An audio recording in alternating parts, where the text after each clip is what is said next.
खांडवा गांव में 7 बजाने को थे। खांडवा गांव में हर शाम की तरह गांव में घंटी की आवाज गूंज रही थी।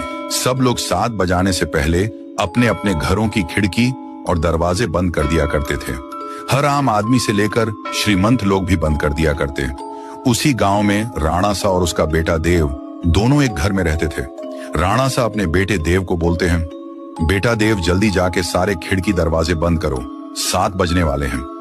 बेटा देव खिड़की दरवाजे कस के लगाना और 7 बजने के बाद किसी से भी बात मत करना, और मैं जब तक ऊपर के खिड़की बंद कर देता हूं, ये बोलकर राणा सा ऊपर के कमरे चले जाता है। देव अपनी पापा की बात मानकर वो जल्दी से खिड़की बंद कर देता है और जाकर दरवाजा बंद करके जब वो लास्ट खिड़की लगा रहा ही होता है कि उसके सामने उसकी माँ अचानक आ जाती है और देव से कहती है, देव बेटा कैसे हो, मैं तुमसे मिलने आई हूँ, मुझे पहचाना नहीं, मैं तुम्हारी माँ हूँ बेटा।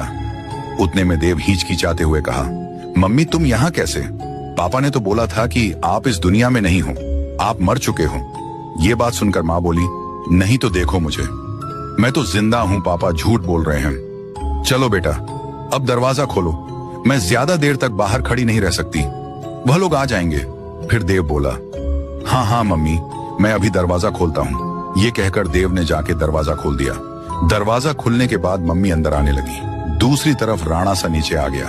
आते से ही उसने मम्मी को आते देख जल्दी दरवाजा बंद कर दिया और एक बाजू की खिड़की सब बंद करने के बाद राणा सा देव के पीछे गुस्से से आवाज लगाई।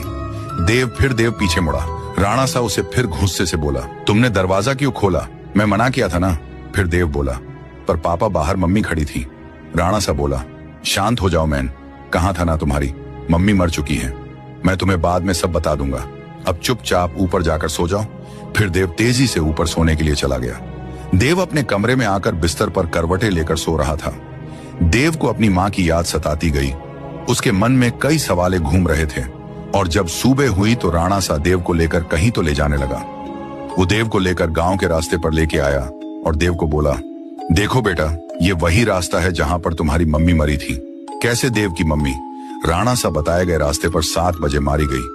ये देखने के लिए पार्ट 2 का इंतजार करें।